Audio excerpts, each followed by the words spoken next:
جی میں دوبارہ اپنی بات کو دہرا دیتا ہوں، ریکارڈنگ ابھی شروع ہوئی ہے کہ ذہن میں یہ سوال پیدا ہو سکتا ہے کسی کے بھی کہ رمضان کا آخری عشرہ چل رہا ہے اور آخری عشرے کے اندر لوگ عبادات میں مصروف ہو جاتے ہیں، معمولات بڑھا دیتے ہیں اپنے، یہی ہمیں کہا جاتا ہے، سکھایا جاتا ہے۔ لیکن دیکھیے جتنی بھی عبادات ہیں اور جتنی بھی معمولات ہیں، ان عبادات اور معمولات کا صرف ہونا کافی نہیں ہے، بلکہ ان کا جاندار ہونا ضروری ہے۔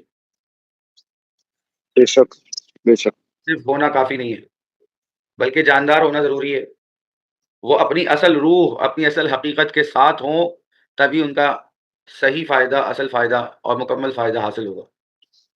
بے شک اب یہ بات اللہ رب العزت نے دل میں ڈالی اور توفیق دی اس بات کی، تو ہمارے بھی ذہن میں یہ بات آتی ہے کہ بھائی یہ مجمع لگانے کی اس وقت کیا ضرورت، اپنا تسبیح لے کے کونے میں بیٹھ کے سکون سے اللہ اللہ کرتے رہتے،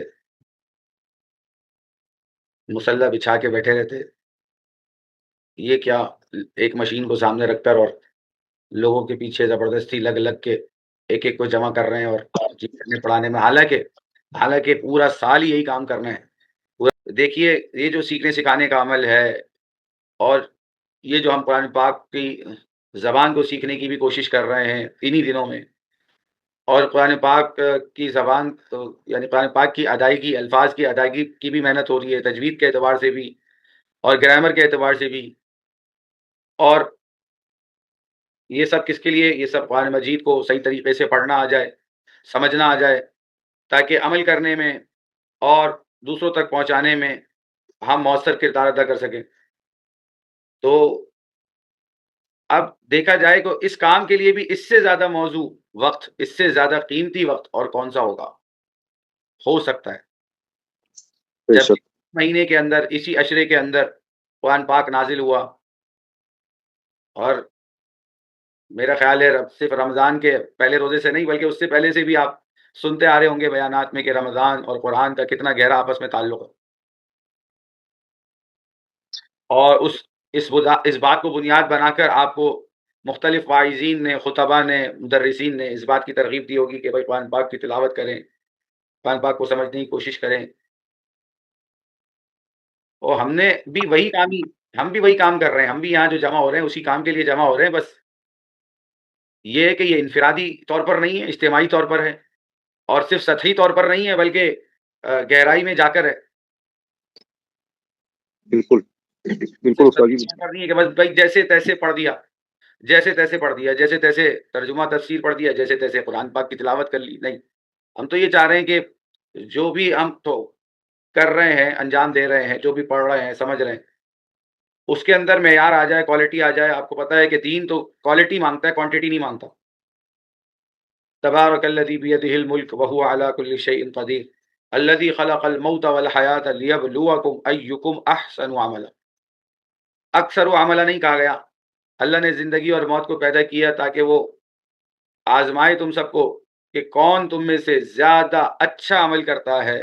یہ نہیں کہا کہ کون تم میں سے زیادہ عمل کرتا ہے، بلکہ کہا گیا زیادہ اچھا عمل کرتا ہے۔ تو یہ بے محنت شک ہوئی ہے، یہ محنت بالکل اسی چیز کی محنت ہو رہی ہے کہ بھائی اچھا ہو جائے، زیادہ اچھا ہو جائے ہمارا عمل، اور میں ہی سمجھتا ہوں اس سے زیادہ اور موضوع کوئی وقت نہیں ہے۔ بظاہر ایسا لگ رہا ہے کہ ہمارے سال بھر کے معمولات میں فرق پڑ رہا ہے۔ ایک صاحب نے مجھ سے کہا کہ آپ نے تجوید کی کلاس کا ایسا ٹائم رکھا ہے، اور ہمارا تو سال و سال کا معمول ہے اس وقت۔ اب سال و سال کا معمول تو ہے، لیکن اگر ان معمولات کو ہم اپنے اسکیل سے چیک کریں تو آپ جانتے ہیں پھر کتنی اس میں کمی کوتاہی نکلے گی۔ جی جی بالکل اب اس کی اصلاح کی فکر نہیں ہو رہی، معمولات جی کرنے پر تو ہم توجہ دے رہے ہیں، لیکن معمولات کیسے ہونے چاہیے اس پر توجہ نہیں دے رہے۔ یہی وجہ ہے کہ نتائج ویسے نہیں نکل رہے جیسے نکلنے چاہیے۔ تو اس لیے آپ تسلی رکھیے، اور حدیث میں آتا ہے، حدیث وہ آپ نے سنی ہوگی کہ نبی کریم صلی اللہ علیہ وسلم نے فرمایا کہ جس شخص کو قرآن میں مشغول رہنے کی وجہ سے، قرآن پاک میں مشغول رہنے کی وجہ سے جس شخص کو اللہ رب العزت سے مانگنے کا موقع نہیں ملا اور اللہ تعالیٰ سے آہوزاری کر کے حاصل کرنے کا، مانگنے کا، دعائیں کرنے کا موقع نہیں ملا، قرآن پاک میں مصروف رہنے کی وجہ سے اللہ تعالیٰ اس شخص کو ان مانگنے والوں سے زیادہ عطا کریں گے. سبحان اللہ، سبحان اللہ. یہ حدیث ہے کہ ان مانگنے والوں سے زیادہ اللہ تعالیٰ اس کو عطا کریں گے جس کو قرآن نے ایسا مشغول رکھا کہ یہ جو ہے وہ دعائیں نہیں کر سکا، بے شک. یہ مانگ نہیں سکا جو اس کو مانگنا تھا، جو یہ چاہتا تھا حاصل کرنا، ان کو مانگ نہیں سکا قرآن میں مشغول رہنے کی وجہ سے.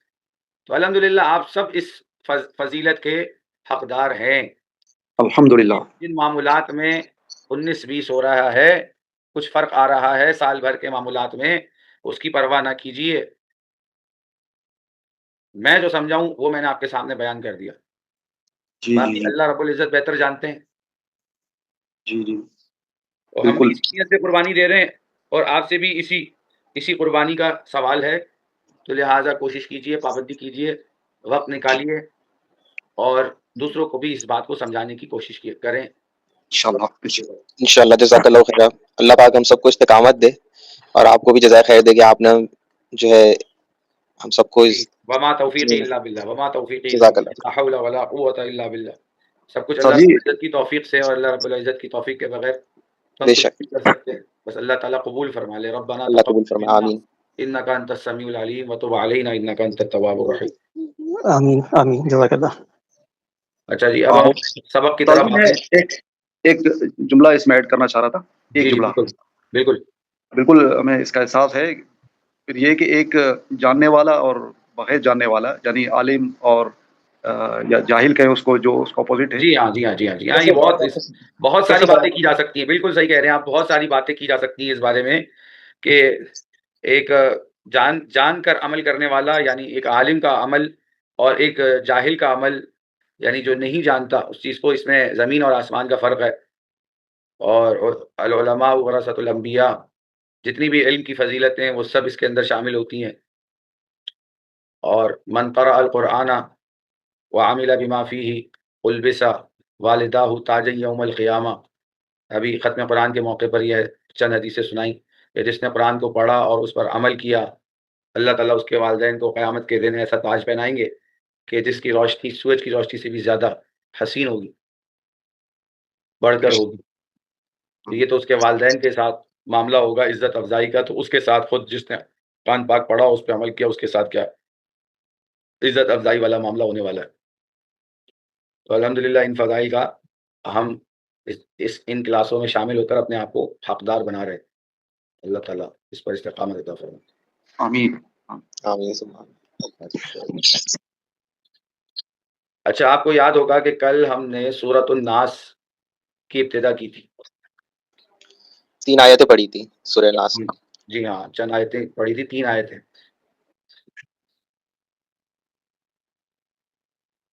سورۃ الناس نظر آ رہی تھی آپ کو؟ جی ہاں نظر آ رہی. اچھا آ رہا ہے. ابھی نظر نہیں آ رہا. اب نہیں نظر آ رہی، دوبارہ آپ نظر آ رہی. ٹھیک ہے، اب نظر آ رہی رہی. دوبارہ. آ گئی. اچھا، اعوذ باللہ من الشیطان الرجیم، بسم اللہ الرحمن الرحیم. قل اعوذ برب الناس ملک الناس الہ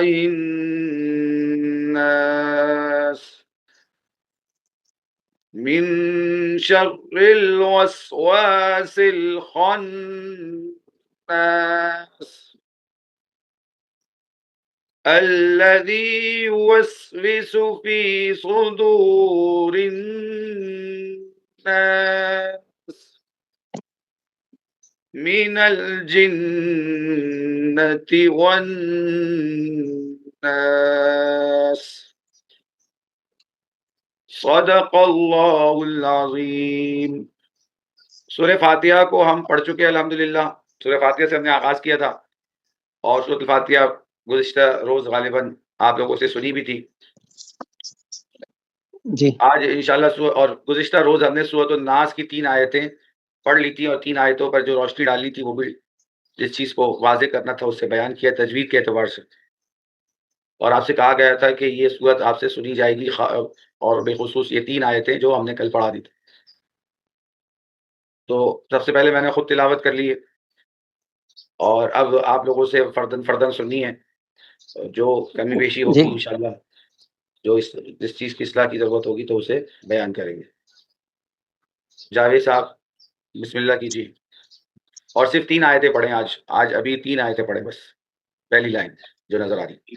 جی جی اعوذ باللہ من الشیطان الرجیم بسم اللہ الرحمن الرحیم قل اعوذ برب الناس ملک الناس الہ الناس۔ ٹھیک ہے جی، افتخار صاحب۔ اعوذ باللہ من الشیطان الرجیم بسم اللہ الرحمن الرحیم رحیم، ہا پر جو ہے ذرا زور دے، حلق کے درمیان دوبارہ پڑھیں، بسم اللہ۔ بسم اللہ الرحمن الرحیم قل اعوذ برب الناس۔ را پر نہیں پڑھا، را کو موٹا کرنا ہے۔ قل اعوذ برب الناس، قل اعوذ برب الناس ملک الناس الہ الناس۔ ٹھیک ہے شاباش۔ شوکت صاحب۔ جی اعوذ باللہ من الشیطان الرجیم رجیم، را کو موٹا کرنا ہے۔ اعوذ باللہ من الشیطان الرجیم بسم اللہ الرحمن الرحیم قل اعوذ برب الناس ملک الناس الہ الناس۔ جی ابراہیم، ابراہیم۔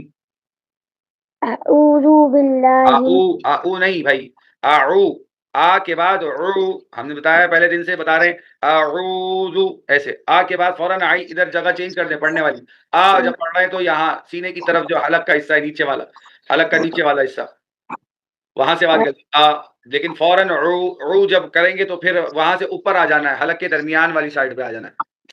اعوذ باللہ من الشیطان الرجیم بسم اللہ الرحمن الرحیم۔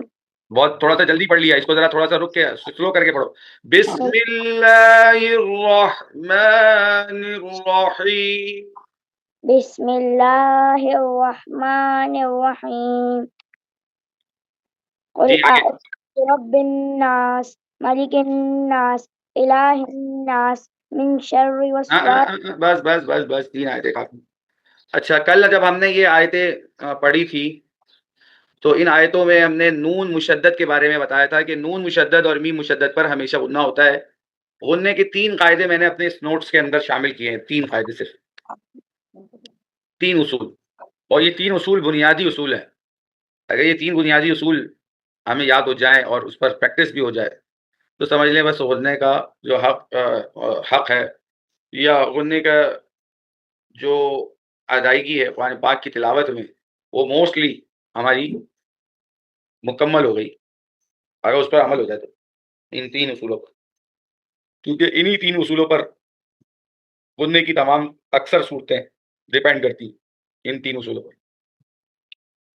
تو میں آپ کو وہ غننے کے قاعدے جو ہم نے اس نوٹس کے اندر لکھے ہوئے ہیں وہ دکھا دیتا ہوں کھول کے۔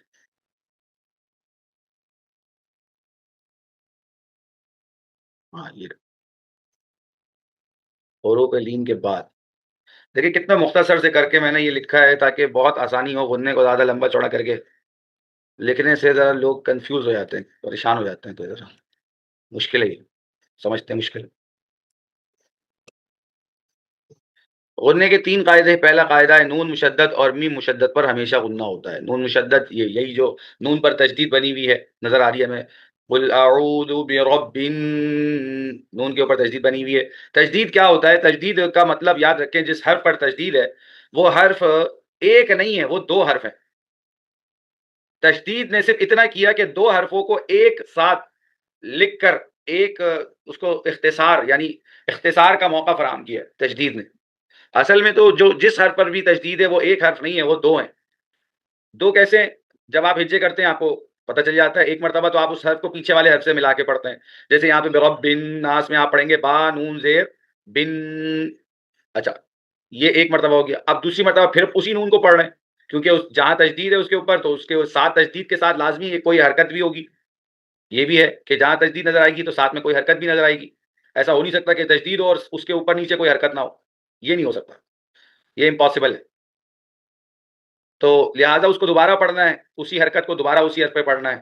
تو لکھنے میں ایک مرتبہ ہے، پڑھنے میں کتنی مرتبہ ہے؟ دو مرتبہ ہے. جو کوئی بھی حرف مشدد، صرف نون نہیں، کوئی بھی حرف مشدد ہے تو وہ لکھنے میں ایک مرتبہ ہے لیکن پڑھنے میں دو مرتبہ ہے. تو نون بھی یہاں پڑھنے میں دو مرتبہ ہوتا ہے. کوئی اور دوسرا حرف ہے وہ بھی بن با نون زیر بن پڑھ لیا ایک مرتبہ. اب دوبارہ اسی نون کو پڑھیں گے کیونکہ زبر ہے. اب آگے سے آگے الف ہے، نون الف زبر نا سین زیر سی نا سی ایسے پڑھ ایجے ہوگی.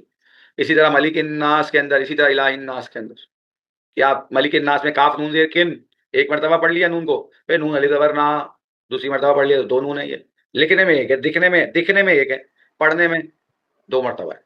اچھا استاد صاحب تشدید کا بتا رہے تھے، تو جیسے کہ لفظ اللہ پر بھی تو تشدید ہے، تو وہاں ہم غنہ نہیں کریں گے اور ایسے اور دیکھیں کیسے؟ یہاں ایک منٹ یہاں لکھا ہوا ہے نون مشدد اور میم مشدد. یہ ہر حرف کی بات نہیں ہو رہی ہے، یہ صرف دو حرف کی بات ہو رہی ہے، ایک نون اور ایک میم بس. نون مشدد کا مطلب وہ والا نون جس کے اوپر تشدید ہو، میم مشدد کا مطلب وہ والی میم جس کے اوپر تشدید ہو. بس دو حرفوں کی بات ہو رہی ہے. ان دو حرفوں پہ جہاں تشدید آئے گی وہیں پر غنہ ہوگا، اور کہیں کسی حرف پر تشدید آنے سے غنہ نہیں ہوگا.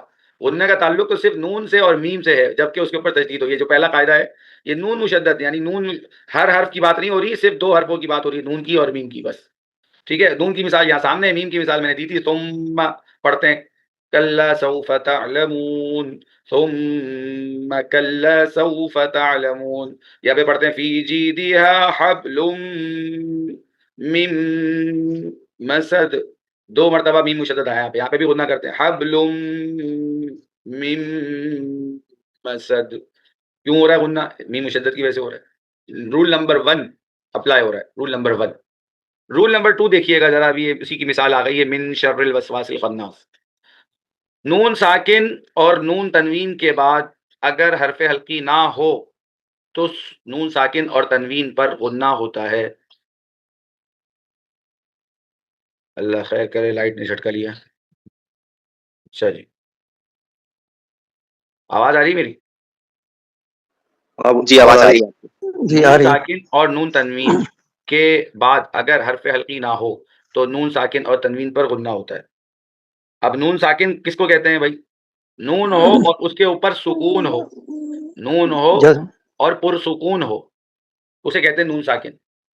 پرسکون ہونے کا کیا مطلب ہے؟ سکون ہونے کا کیا مطلب ہے؟ وہ جو جزم ہوتی ہے، چھوٹی سی دال بنی ہوئی ہوتی ہے، ابھی آپ یہیں پر ہی دیکھ جی لیں منجل پہ. ہم یہ والی صورت پڑھ رہے ہیں نا تو ہم اسی سے سمجھیں گے.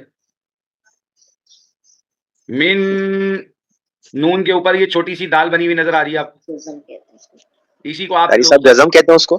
جزم کہتے ہیں، اور دوسرا نام سکون ہے. دوسرا نام سکون ہے اس کا. ایک نام جزم ہے، دوسرا نام سکون ہے. اور جس حرف پر ہو اسے ساکن کہتے ہیں، حرف کا نام ساکن ہو جاتا ہے. ٹھیک ہے، جیسے یوں سمجھ لیں کہ ایک ہے سفیدی، اور جو چیز جس چیز پر سفیدی لگی ہو اسے کہتے ہیں سفید. ایک ہے کالک، اور جس چیز پر کالک ہو اسے کہتے ہیں کالا. اسی طرح ایک ہے سکون، اور جس حرف پر سکون ہو اس حرف کو کہتے ہیں ساکن. تو اب ہر حرف کی بات نہیں ہو رہی ہے، نون ساکن کی بات ہو رہی ہے. جیسے میں نے کہا کہ ہر حرف پر تشدید کی بات نہیں ہے، نون پر تشدید ہو، نون مشدد اور میم مشدد پر غنہ ہوتا ہے. اسی طریقے سے ہر حرف سے ساکن کی بات نہیں ہو رہی. کس حرف کی ساکن کی بات ہو رہی ہے؟ جو نون ہو، نون ساکن. اور دوسری ایک اور چیز نون تنوین. نون تنوین اب کسے کہتے ہیں؟ نون تنوین کہتے ہیں کہ کسی بھی حرف پر دو زبر دو زیر دو پیش ہو. جیسے آپ ایک تختی آپ نے قاعدے کے اندر دیکھی ہوگی، بچے پڑھتے ہیں با دو زبر بن، با دو زیر بن، با دو پیش بن، بن بن بن، میم دو زبر من، میم دو زیر من، میم دو پیش من. اب کسی بھی حرف کے اوپر کوئی سا بھی حرف ہو، حمزہ سے لے کر یا تک کوئی سا بھی حرف ہو، اس کے اوپر 2 زبر یا 2 زیر یا 2 پیش آ گیا تو بس اس 2 زبر 2 زیر 2 پیش کی جگہ پر آپ ایک نون کی آواز اس حرف کے ساتھ نکالتے ہیں. نون کی آواز آتی نہیں آتی؟ بن، با کے ساتھ کس کی آواز آ رہی ہے؟ نون کی. نون کی. بن، بن، با کے ساتھ کس کی آواز آ رہی ہے؟ نون کی. کسی بھی حرف میں 2 زبر 2 زیر 2 پیش پڑیں گے تو اس حرف کے ساتھ نون کی آواز آ رہی ہے. جو نون کی آواز آ رہی ہے اسی نون کو ہم نون تنوین کہتے ہیں، یعنی تنوین کا نون. تنوین کا نون. نون تنوین کا مطلب کیا ہو گیا؟ تنوین کا نون جو دکھائی نہیں دیتا، سنائی دیتا ہے، پڑھائی دیتا ہے لیکن دکھائی نہیں دیتا. وہ نون کہیں لکھا ہوا نظر نہیں آتا. تو لہذا نون ساکن اور نون تنوین، بس ان 2 نونوں کی بات ہو رہی ہے. ایک وہ نون جو جس کے اوپر جزم ہے یا نظر آ رہا ہے، یہ من کے اندر. ایک وہ والا نون جو دکھائی نہیں دیتا، جو 2 زبر 2 زیر 2 پیش کے اندر پڑھا جاتا ہے. بس ان کے آگے اگر حرف حلقی نہ ہو، یہ کہہ رہے ہیں ان کے آگے اگر حرف حلقی نہ ہو. اب حرف حلقی نہ ہو تو حرف حلقی تو ہم آپ کو پہلے دن سے بتا رہے ہیں، پہچان کروا رہے ہیں کہ بھائی حرف حلقی کسے کہتے ہیں. ان حروف کو کہتے ہیں جو حلق سے ادا ہوتے ہیں. جو کس سے ادا ہوتے ہیں؟ حلق سے. یہ 6 حروف. حروف حلقی، حمزہ، ہا، عین، ہا، غین، خا. یہ ان 6 میں سے کوئی ایک حرف بھی اگر آگے آ گیا تو غنہ نہیں ہوگا. حرف حلقی آئے گا، غنہ نہیں آئے گا. حرف حلقی نہیں آئے گا تو غنہ آئے گا. ٹھیک ہے نا. اس کو میں بچوں کو اسکول کے خاص طور پہ جو اسٹوڈنٹس ہوتے ہیں اس کو کہتے ہیں بھائی آپ وہ پڑھتے ہیں نا، کیا اللہ بھلا کرے، میتھس پڑھتے ہیں. میتھس تو میتھس کے اندر ایک جو ہے نا وہ اصول آپ کو سمجھایا جاتا ہے، plus minus minus plus, plus minus اور مائنس پلس. میں نے کہا بھائی بس وہی چکر ہے کہ ایک چیز پلس ہوگی تو دوسری چیز مائنس ہوگی، اور ایک چیز مائنس ہوگی تو دوسری چیز، یعنی پہلی چیز پلس تو دوسری چیز مائنس، پہلی چیز مائنس تو دوسری چیز پلس. یعنی حرف حلقی پلس غنہ مائنس، حرف حلقی مائنس غنہ پلس. تو یہ مائنس پلس اور پلس مائنس والا اصول اگر ذہن میں ہو تو یہ پھر ڈاؤٹ نہیں ہوگا کہ بھائی حرف حلقی آئے گا تو غنہ ہوگا یا حرف حلقی نہیں آئے گا تو غنہ ہوگا. کیا ہوگا؟ کیونکہ ابھی تو اصول سمجھا دیا، ابھی تو بات سمجھ آ گئی. چند دنوں بعد جو ہے نا وہ متشابہات لگ جاتا ہے نا آدمی کو کہ پتہ نہیں تھا یا نہیں تھا. وہ اچھا استاد صاحب مثال سے بھی نا ایک سمجھا دیں. مفتی صاحب نے یہ بتایا تھا کہ کان میں روزہ ڈالنے سے دوا ڈالنے سے روزہ ٹوٹ جاتا ہے، یا یہ کہا تھا کہ نہیں ٹوٹتا ہے. اب یہ ہاں اور نہ میں جو ہے نا وہ کیا ہو جاتا ہے، شک میں پڑ جاتا ہے بندہ. تو شک میں نہیں پڑیں گے اگر پلس مائنس اور مائنس پلس کا یہاں پر اصول سمجھ لیا تو. جی کیا کہہ رہے ہیں آپ؟ جی میں کہہ رہا تھا یہ ایک مثال سے سمجھا دیں. ایک مثال سے؟ یہی تو مثال ہے، یہی تو مثال ہے جو ہم پڑھ رہے ہیں ابھی. من شر اب دیکھیں یہاں پر من نون ساکن کے بعد، نون ساکن کے بعد کیا آ رہا ہے؟ کون سا حرف آ رہا ہے؟ شین. شین آ رہا ہے نا. تو شین حرف حلقی ہے؟ نہیں ہے. تو اب حرف حلقی نہیں ہے تو غنہ ہوگا یا نہیں ہوگا؟ ہوگا. حرف حلقی نہیں ہے غنہ ہوگا، حرف حلقی ہوگا غنہ نہیں ہوگا. یہی ہے نا پلس مائنس اور مائنس پلس. اچھا جی، تو بس یہ ایک مثال ہو گئی غنہ ہونے کی. اب آپ کہیں گے افتخار صاحب فوراً بول پڑیں گے بھائی پھر اب آپ وہ بھی دکھا دیں غنہ نہ ہونے کی مثال. تو ہم وہ بھی دکھا دیتے ہیں، آپ فکر نہیں کریں. یہ دیکھیں، یہ سورۃ القریش ہے، سورۃ القریش. وآمنہم، اب یہاں پہ میم مشدد ہے، غنہ ہوگا. میم مشدد پہ تو ہمیشہ وی آلویز پرفارم غنہ آن میم مشدد اینڈ میم مشدد. ٹھیک ہے جی ٹھیک ہے. اب من خوف، یہاں دیکھیے یہاں نون ساکن پر غنہ نہیں ہوگا یا نہیں ہوگا؟ یہ بتائیں. نہیں ہوگا. کیوں نہیں ہوگا بھائی؟ کیونکہ حروف حلقی ہاں خا آ گیا، اور خا حمزہ ہا عین ہا غین خا. ٹھیک ہے نا. یہ تو رٹا لگانا ہی ہے، یہ تو رٹا لگانا ہے، حمزہ ہا عین ہا غین خا. تو یہ رٹا لگا کے پھر آپ نے جو ہے نا وہ سوچنا ہے کہ بھائی ہم ان 6 میں سے کوئی آ رہا ہے نہیں آ رہا ہے، دیکھنا ہے، چیک کرنا ہے. نہیں آ رہا بھائی غنہ ہوگا، نہیں آ رہا تو غنہ ہوگا. ارے بھائی یہ آ گیا بھائی، کیا آ گیا؟ حمزہ آ گیا بھائی، کیا آ گیا؟ عین آ گیا بھائی، کیا آ گیا؟ خا آ گیا بھائی. اب یہ آ گئے، اب تو نہیں ہوگا غنہ. تو یہ ہر جگہ جو ہے نا یہ غور کرنا پڑے گا شروع میں. آپ کو پھر بعد میں جو آیتیں پڑھتے رہتے ہیں اس کا تو پھر پڑھتے تو آدمی کو جو ہے نا وہ کیا ہوتا ہے، پڑھتے پھر زبان پہ ایسا چڑھ جاتا ہے کہ پھر ایران جو ہے نا، ایران اور تران اور ایران بھی پہنچے ہوئے ہوں آپ ہاتھ باندھ کر. ٹھیک ہے نا. ایران کی جنگوں کے لمحات دیکھ رہے ہوں آپ جو. تو بہرحال یہ جب زبان پہ چڑھ جاتا ہے نا، زبان پہ پھر تو وہی میں مثال دے رہا تھا بس، اصل تو مجھے میرا موضوع سخن نہیں ہے وہ، اس طرف ہمیں جانا نہیں ہے، لیکن ایک مثال دے رہا تھا کہ آپ کا دماغ کہیں بھی ہو، آپ وہی پڑھ رہے ہوں گے صحیح ماشاء اللہ پورا سپارہ پڑھ دیں گے اور غلطی بھی نہیں آئے گی ماشاء اللہ. تو وہ یہ زبان پہ یہ بس یہ بھی قرآن کا ایک معجزہ ہے کہ زبان جو ہے وہ جب آپ سیٹ ہو جاتی ہے تو پھر غور و فکر کی بھی ضرورت نہیں ہوتی، لیکن شروع میں تو غور و فکر آپ کو کرنا پڑے گا اسی اصول اور قاعدے کے مطابق جو آپ کو بتایا. ٹھیک ہے، تو دونوں مثالیں آ گئی بھائی افتخار صاحب. جزاک اللہ خیر.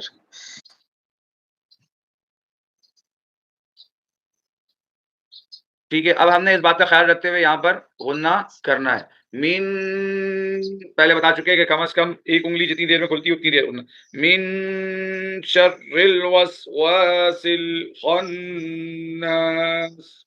وسواسل، اب اس کو نرمی سے نہیں پڑھنا ہے، وسواسل ایسے نہیں، وسواسل جو سیٹی کی سی آواز ہے وہ محسوس ہو. من شر الوسواس خو کو پڑھتے ہوئے موٹا پڑھنا ہے، خناس.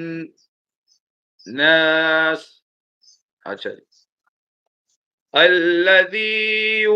الذی کو پڑھتے ہوئے، اچھا یہاں پر دیکھ لیں الف کے اوپر کوئی حرکت نہیں ہے، الف کے اوپر کوئی حرکت نہیں ہے، لیکن یہ جو لفظ ہے نا الذی اللذانی، اس میں موصول عربی میں پڑھیں گے انشاءاللہ آپ، تو پتہ ہے ہمیں اس میں موصول کو کس طرح پڑھتے ہیں، اس میں الف کے اوپر زبر ہی ہوتا ہے، لہٰذا زبر نہیں بھی ہے لیکن ہمیں معلوم ہے کہ یہاں زبر ہی پڑھا جاتا ہے. الذی یا الذی ہوتا نہیں ہے، الذی ہوتا ہے لفظ. اچھا یہ الف اس لیے نہیں زبر حرکت اس لیے نہیں لگاتے کیونکہ پتہ چل جائے کہ بھائی یہ حمزۃ الوصل ہے، حمزۃ الوصل ہے. اگر اس سے ملا کے پڑھو گے پیچھے والے سے، یعنی ایک ہی سانس میں دو آیتیں پڑھو گے تو پھر اس الف کو نہ پڑھنا کیونکہ یہ حمزۃ الوصل ہے. یہ اس حمزہ کو حمزۃ الوصل کہتے ہیں جو گرتا بھی ہے اور پڑھا بھی جاتا ہے، کبھی چھوڑا بھی جاتا ہے کبھی پڑھا بھی جاتا ہے. چھوڑا اس وقت جاتا ہے جب اس کے پیچھے کوئی حرف آ جاتا ہے، کوئی لفظ آ جاتا ہے، اور پڑھا اس وقت جاتا ہے جب اس کے پیچھے کوئی لفظ نہیں ہوتا. جیسے ہم خناس پہ رک گئے، اب ظاہر سی بات ہے اب رکنے کے بعد جب شروع کر رہے ہیں تو پہلا لفظ کون سا ہوا؟ پہلا لفظ الف الذی ہوا، پہلا لفظ الذی ہوا تو اس کا مطلب حمزہ کے پیچھے کچھ بھی نہیں پڑھ رہے، ابھی کچھ بھی نہیں پڑھ رہے تو یہ حمزہ پڑھا جائے گا. لیکن جب پیچھے سے ملا کے پڑھیں گے تو نہیں پڑھا جائے گا. ملانے کی صورت کیا ہوگی؟ من شر الوسواس الخناس الذی يوسوس في صدور الناس. یہ صورت ہے خناس الذی، الذی پڑھیں گے پھر الف نہیں پڑھا جائے گا. لال کو نرمی سے پڑھنا ہے، لذی لذی نہیں، لذی نہیں پڑھنا، لذی. لال کیا بتایا تھا لال کے بارے میں؟ لال کہاں سے نکلتا ہے بتائیے بھائی، لال کہاں سے نکلتا ہے؟ زبان کی نوک اگلے دانتوں کی جڑ سے. اچھا، اور زبان اس کو پڑھتے ہوئے کون سی صفت کون سی کوالٹی پیدا کرنی ہوتی ہے؟ نرم پڑھنا ہے. اور یہ بتائیے کہ کیا اس کے ساتھ اس کی فیملی میں دوسرے افراد بھی ہیں کیا؟ ایسے اور بھی حرف ہیں؟ جی سا صرف سا ہے بس؟ ضا بھی ہے، ضا بھی ہے، ضا 3 حروف ہیں نرمی والے 3 حروف ہیں. کتنے حرف ہیں بھائی؟ نرمی والے 3 حروف ہیں. میرا بس چلے تو میں یہ ساری باتیں جو ہے نا آپ کو روزانہ 15 دن تک جو ہے نا روزانہ ایک باتیں آپ کو ریپیٹ کرواؤں، لیکن ہو سکتا ہے کبھی کوئی ریپیٹ نہ ہو سکے. ہونا تو یہ چاہیے 15 کے 15 دن جو ہے نا وہ ہر بات ریپیٹ کروائی جائے. کیوں؟ اس لیے کیونکہ یہ اسی طرح بیٹھتی ہے دماغ میں. نرمی والے حروف کہاں ہیں؟ یہ لکھا ہوا نرم حروف سا زال ضا، یہ 3 حروف نرم ہیں. اور سیٹی والے حروف ز سین صاد، زا سین صاد. اور حروف الف کی تو ہم بتا ہی چکے، تو یہ ہمیں یاد رکھنے ذہن میں بٹھانے بھائی یہ حروف ہیں جو نرمی سے جہاں بھی آئیں گے ویسے اسی کے حساب سے. اور یہ ثانی اوپر جو ہے نا موٹے حروف، ان دونوں کے اوپر موٹے حروف ہیں. ابھی ہم نے خون ناس پڑھا، خون تو موٹا کیوں کیا؟ اس لیے کہ خو موٹے حروف میں شامل. جی خو صاد طاد طا ظا غین قاف، 4 تو ایسے ہیں جو ایک ساتھ ہی آتے ہیں الف با تا سا میں، صاد ضاد طا ظا. اچھا موٹے حروف میں بھی ضا آ رہا ہے اور نرم حروف میں بھی ضا آ رہا ہے؟ نرم یہ میں نہیں ذرا آنا. اچھا دیکھو ذرا ضا کی بات، ٹھیک ہے ہاں آ رہا ہے. ہاں تو یہ 2 جگہ. یہ بعض دیکھیں نا، بعض کوالٹی ایسی ہوتی ہیں کوالٹیز کہ جو جمع ہو سکتی ہیں، جو آپس میں وہ نہیں ہوتی، اپوزٹ نہیں ہوتی. اچھا جو اپوزٹ نہیں ہے تو وہ تو جمع ہو سکتی ہے نا ایک چیز میں. جیسے مثال کے طور پر یہ کہا جائے کہ بھائی استاد صاحب صحت مند بھی ہیں اور استاد صاحب ذہین بھی ہیں، ٹھیک ہے نا. تو اب یہ کیا ممکن نہیں ہے کہ صحت مند بھی ہوں اور ذہین بھی ہوں؟ وہ اس پر تعجب کرے گا، ارے بھائی صحت مند ہے تو ذہین کیسے، اور ذہین ہے تو صحت مند کیسے؟ یہ تو سوال نہیں پیدا ہوگا. تو اسی طریقے سے یہاں یہ سوال نہیں پیدا ہوتا کہ بھائی یہ موٹے میں بھی آ رہا ہے اور یہ نرم میں بھی آ رہا ہے. اس لیے آ رہا ہے کیونکہ دونوں صفات ایسی ہیں کہ وہ آپس میں کوئی ان کا کلیش نہیں ہے, وہ کوئی آپس میں متضادہ نہیں ہے, متضادہ ایک دوسرے کی ضد نہیں ہے. ہاں جہاں ضد ہوں گی تو وہاں نہیں آئیں گی. مثال کے طور پر اب ذو ایک ہے نرمی والے حروف اور ایک ہے سختی والے حروف. اب نرمی اور سختی میں دونوں میں جمع نہیں ہو سکتے. یہ ذو یہاں پہ بھی یہاں بھی آ رہا ہو ذو, یہاں پہ بھی آ رہا ہو, ایسا نہیں ہو سکتا. یہاں پہ بھی زا آ رہا ہے, یہاں پہ بھی یہ کیسے, یہ نہیں ہو سکتا بھائی. ایک سختی ہے تو ایک نرمی ہے, یہ دونوں آپس میں متضاد ہے. تو صفات جو ہے نا, صفات کوالٹیز, یہ بھی متضاد ہے. یاد رکھیے گا کہ میں نے 2 چیزیں بتائی تھی. سب سے پہلے دن میں نے بتایا تھا کہ تجوید کسے کہتے ہیں. تجوید کہتے ہیں ہر حرف کو اس کے صحیح مخرج سے نکالنا اور ساتھ میں اس کی صفات کو ادا کرنا. وہ ایک بھی ہو سکتی ہیں, ایک سے زیادہ بھی صفات ہو سکتی ہیں. جیسے ذو پڑھ رہے ہیں تو نرمی سے بھی پڑھنا ہے, موٹا بھی پڑھنا ہے. دونوں باتوں کا خیال رکھنا ہے, دونوں صفات کا خیال رکھنا ہے. سمجھ رہے ہیں بات کو؟ تو یہ کوئی کس کے ساتھ, یہ مطلب اتنی گہرائی میں کون سوچے گا؟ وہی سوچے گا نا جس نے تجوید پڑھی ہوگی, جو مجود ہوگا, جو جس کی تربیت ہوئی ہوگی. ورنہ بالکل بالکل. اتنی باتوں کا کہاں جو ہے نا وہ کسی کو خیال آئے گا, جبکہ ایران کی اور اسرائیل کی جنگ چل رہی ہے. مطلب اس کو موٹا پڑھتے ہوئے سختی نہیں ہوگی, نرم ہوگا, موٹا ہو سکتا ہے, سختی نہیں ہوگی. ہاں جی ہاں, یہی تو بتا رہا ہوں نا کہ ایک ایسا ہو سکتا ہے کہ ایک حرف میں ایک سے زیادہ صفات ہو, تو ہم نے تمام صفات کا خیال رکھنا ہے نا. ہم نے ذو جی کو ہمیشہ موٹا بھی پڑھنا ہے اور نرمی سے بھی پڑھنا ہے. ذو اب نرمی سے بھی پڑھنا ذو. ہے اور موٹا بھی پڑھنا ہے. ذو. اچھا جی,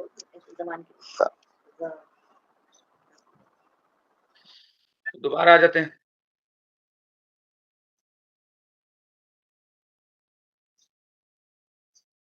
الذی یوسوس فی صدور الناس. اب اس آیت کے اندر دیکھیں تینوں حروف مدہ موجود ہیں. تینوں حروف مدہ, ایسا نہیں ہو آپ حروف مدہ کو بھول جائیں. کیسے؟ یا مدہ آ گئی, یہاں پہ کھینچیں گے. فی, دوبارہ یا مدہ آ گئی, یہاں پہ بھی کھینچیں گے. صدو, واو مدہ آ گئی, واو مدہ, اس کو بھی کھینچیں گے. ناس, الف مدہ آ گیا.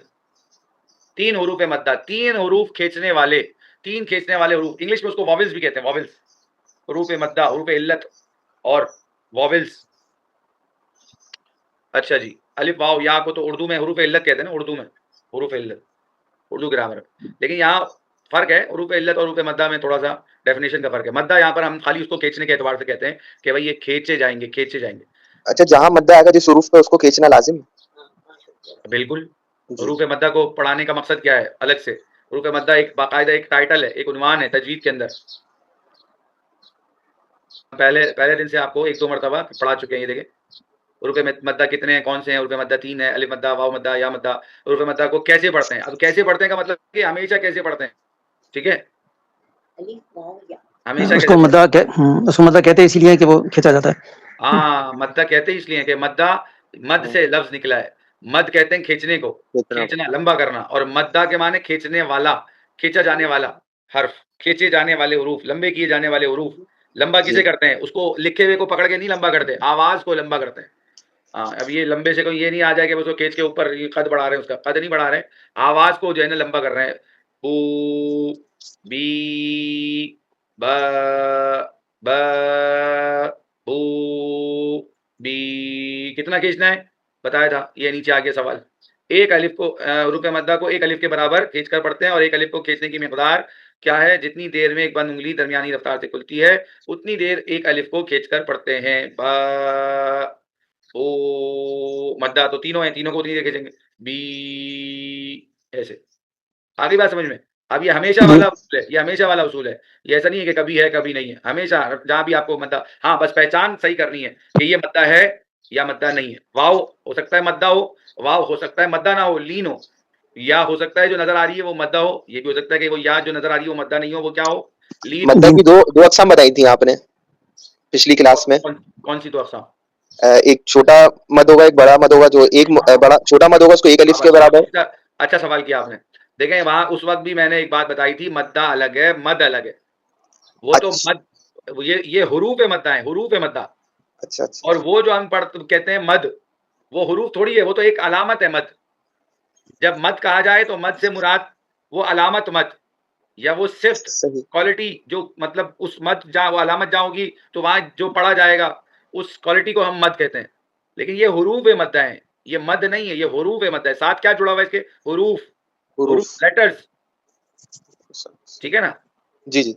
اسٹریچیبل کہیں گے اس کو, اسٹریچیبل لیٹرز, کھینچنے والے, اسٹریچ کرنے والے حروف.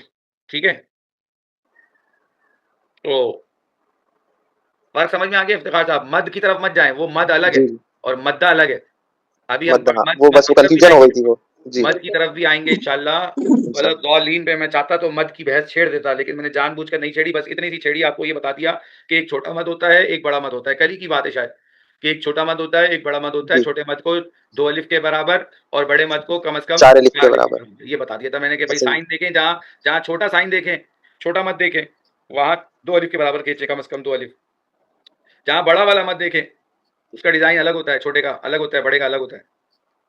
ٹھیک ہے, اب آپ بولیں گے وہ بھی دکھا دیں, تو دکھا دیں کہ نوٹس بنائے کس لیے ہم.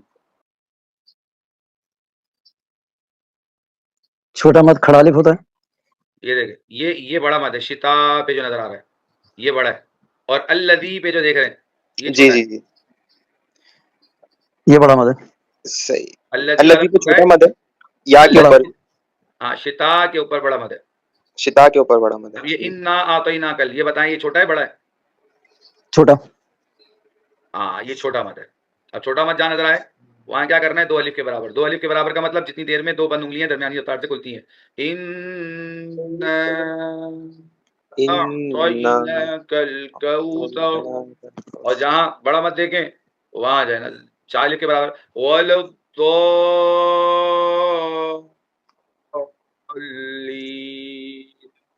ایسے. صحیح.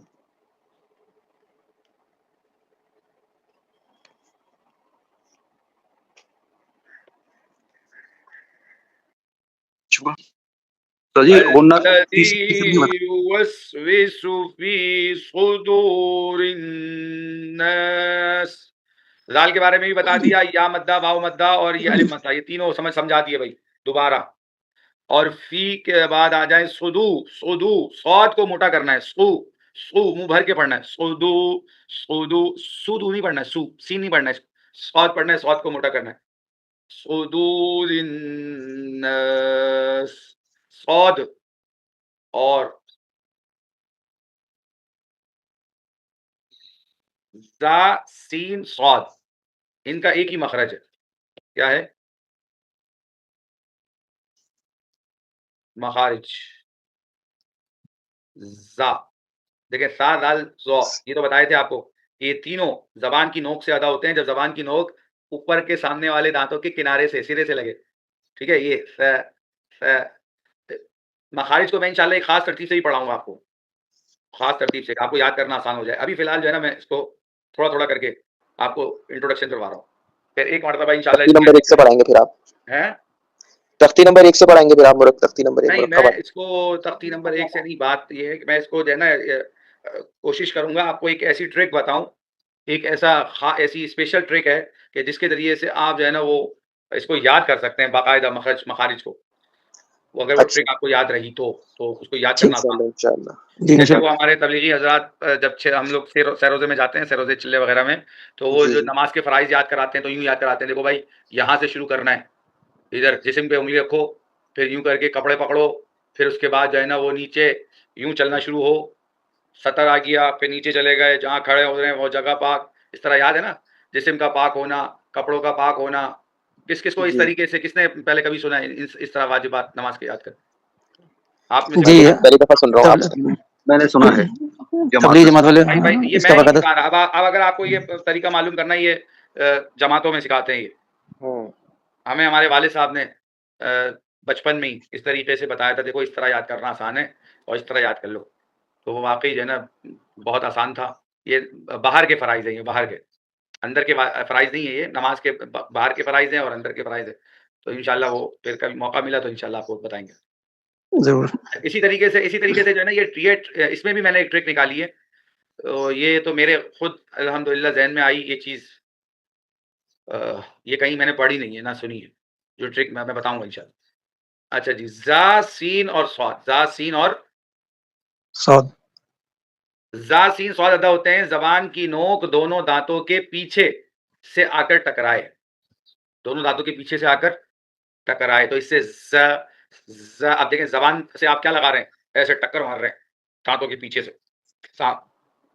جی ز سین صاد، ٹھیک ہے، ز سین صاد، کیا ہو رہا ہے؟ زبان پیچھے سے آ رہی ہے، زبان کی نوک اور دھکیل رہی ہے دانتوں کو آگے کی طرف، ز سین صاد.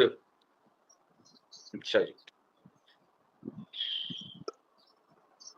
تو ہم نے پڑھا الذی یوسوس فی صدور، تو سین اور صاد دونوں کو ایسے ہی پڑھنا ہے، ایک ہی طریقے سے، ایک ہی جگہ سے نکلیں گے، لیکن صاد کو یہاں موٹا کرنا ہے کیونکہ صاد سیٹی کی آواز والا حرف بھی ہے اور موٹے حروف میں بھی شامل ہے. جیسے ضو میں آپ نے جو ہے نا وہ کیا کیا تھا، محسوس کیا تھا نا، ضو میں محسوس کر لیا تھا، کیا محسوس کر لیا بھائی؟ 2 جگہ آ رہا ہے یہ.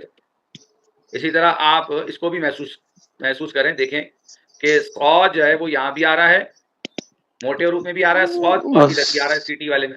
سیٹی والے میں بھی آ رہا ہے، ٹھیک. تو یہ دونوں صفات کا خیال رکھنا ہے جب بھی صاد کو پڑھنا ہے. الذی یوسوس فی صدور الناس، آگے من الجنۃ والناس.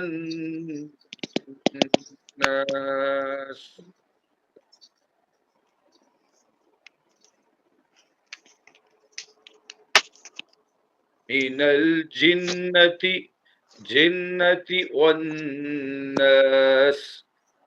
اچھا، بہت سارے بچوں کو میں نے سنا کہ وہ جنتی کو پڑھتے ہیں جنتی، ٹھیک ہے نا، ان کے جی ذہن میں آتا ہوگا شاید انہوں نے وہ سنا، وہ والی نظم سنی ہوئی ہوگی، ہر صحابی نبی جنتی جنتی. اب وہ جنتی ان کے ذہن میں بیٹھ گیا، وہ سمجھتے ہیں یہاں پہ بھی جنتی ہے، من الجنتی والناس. جنتی نہیں ہے بھائی، اور جنتی پڑھا تو معنی تبدیل ہو جائیں گے، آپ کو پتا ہے. جنتی جنت باغ کو کہتے ہیں، اور وہ یہاں وہ جنت مراد ہے جو مطلب قرآن میں جو جنت آتی ہے تو وہ جنت تو وہ والی جنت ہے نا، آخرت کے اعتبار سے، وہ دنیا والی جنت نہیں. جی اور جنتی یہ جن سے ہے، جن، جی من الجنتی والناس، من الجنتی.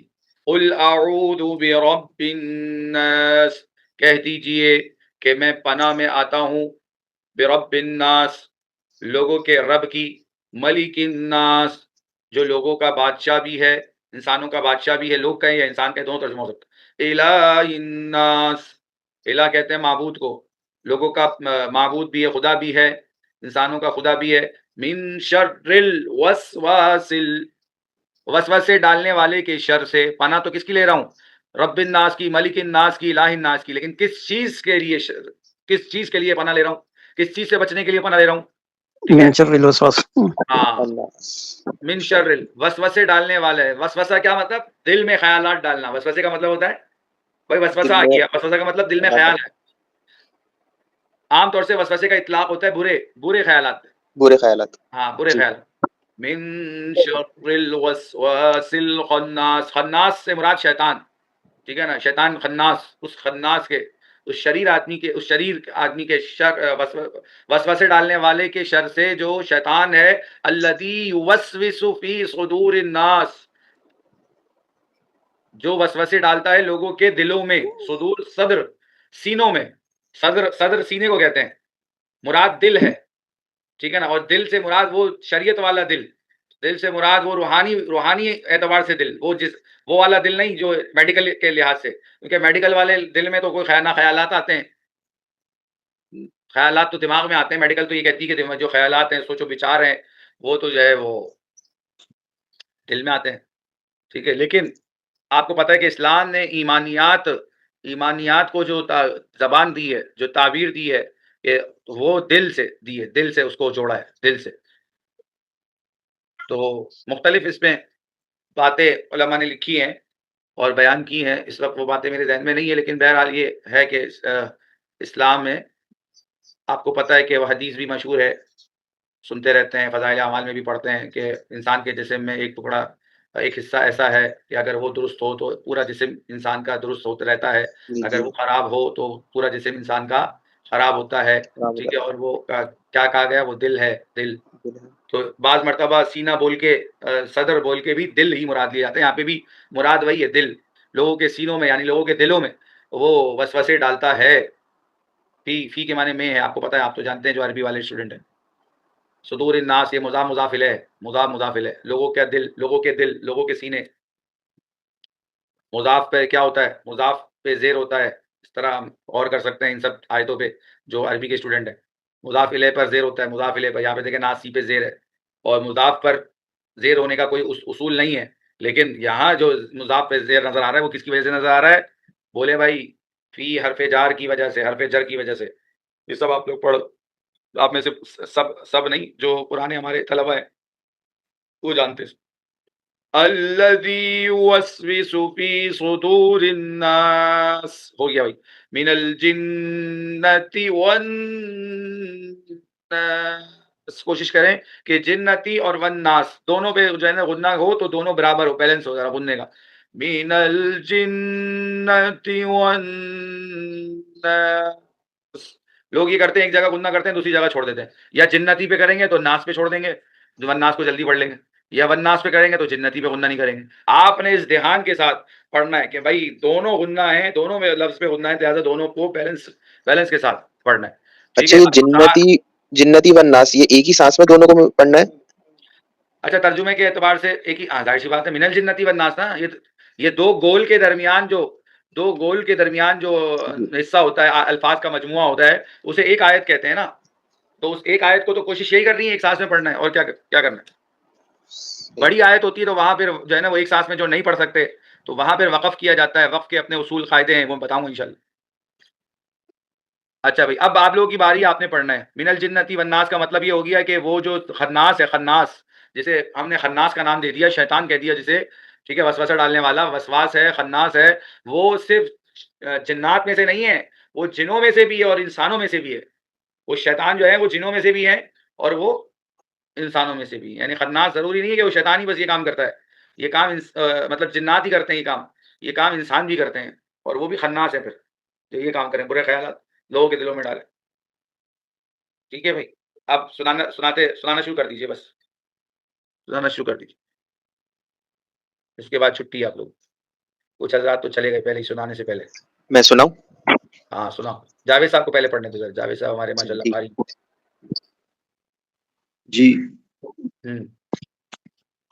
اعوذ باللہ من الشیطان الرجیم، بسم اللہ الرحمن الرحیم. قل اعوذ برب الناس، ملک الناس، الہ الناس، من شر الوسواس الخناس. خن ایسے نہیں پڑھنا ہے، خن ایسے منہ بھر کے پڑھنا ہے، خناس. من شر الوسواس خن آپ کا پڑھنے کا اسٹائل صحیح نہیں ہے. یہاں پہ خن ایسے نہیں، خون منہ بھر کے خناس. وسواس الخناس آپ صحیح پڑھا. الذي يوسوس في صدور الناس من الجنة والناس. جی ٹھیک ہے.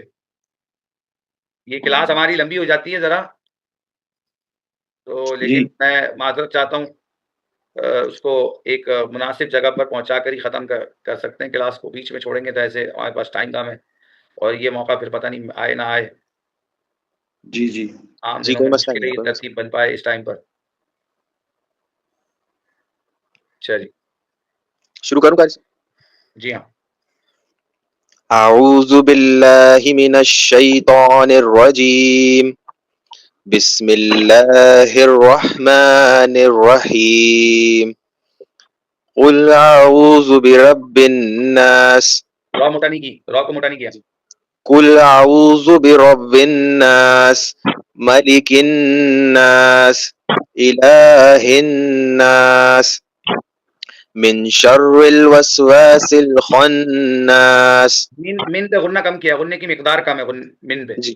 من شر الوسواس الخناس الذي يوسوس في صدور الناس من الجنة والناس. صدق اللہ العظیم. شاباش. آپ پڑھ لیں ام شرجی صاحب. بسم اللہ الرحمن الرحیم. قل اعوذ برب الناس، برب الناس، را کو ذرا موٹا کر کے، برب الناس ایسے برب الناس ہاں منہ کو ذرا سا بھرنا ہوتا ہے بس منہ کے اندر منہ کو بھر کے او ایسے او یہ ضروری ہے کہ اس کو جو ہے نا میری شکل کو دیکھ کر جو ہے وہ ذرا اندازہ لگائیں کہ کس طرح استاد صاحب منہ کو بنا رہے ہیں رب رب ایک ہے رب پڑھنا رب ایک ہے رب پڑھنا رب برب الناس قل اعوذ رب الناس ملك الناس اله الناس من شر الوسواس الخناس الذي يوسوس في صدور الناس الذي يوسوس في یہاں پہ يوسوس في ایسے رک کے نہیں پڑھنا ہے ایک ساتھ ایک لے میں پڑھیں الذي يوسوس في صدور الناس الذي يوسوس في یہ صدور کھینچ دیا آپ نے کھینچ دیا ہاں یہ مسئلہ ہے کہیں پہ کوئی کھینچ دیتا ہے اور جب کھینچتے نہیں ہے تو رک جاتے ہیں وہ یہ مسئلہ ہے اب یہاں پہ يوسوس کو نہ کھینچنا ہے اور نہ رکنا ہے اس کو ایک ساتھ جلدی سے پڑھنا ہے جلدی سے الذي يوسوس في اب سو کو نہیں کھینچنا لیکن فی کو کھینچنا ہے فی کو تو اس کو ذرا خیال کریں کہ بھائی میں نے یہ سو کو نہیں کھینچنا فی کو کھینچنا ہے سو کو نہیں کھینچنا فی کو يوسوس في ایسے پڑھیں الذي يوسوس في صدور الناس ہاں اب دیکھیں یہ ماشاءاللہ پرفیکٹ ہو گیا یہ ہوتا ہے کہ بھائی جب استاد کے سامنے پڑھتے ہیں نا تو پھر یہ آہستہ آہستہ یہ غلطی جو ہے نا پرفیکٹ غلطی ختم ہوتی ہے اور آدمی درست طریقے سے پڑھنے پر قادر ہو جاتا ہے جی من الجنة پڑھو اچھا پڑھو شاباش سورۃ سناؤ أعوذ بالله من الشيطان الرجيم بسم الله الرحمن الرحيم قل أعوذ برب الناس ملك الناس إله الناس من شر الوسواس الخناس الذي يوسوس في صدور الناس من الجنة والناس ہاں بس یہاں پر تم نے غنہ کم کیا ہے من شرل پہ من پہ غننے کی مقدار کم تھی آپ پڑھیں مسز عدنان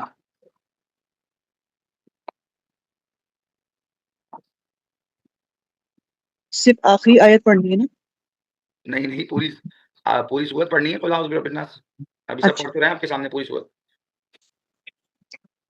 اعوذ باللہ من الشیطان الرجیم بسم اللہ الرحمن الرحیم قل اعوذ برب الناس ملک الناس الہ الناس من شر الوسواس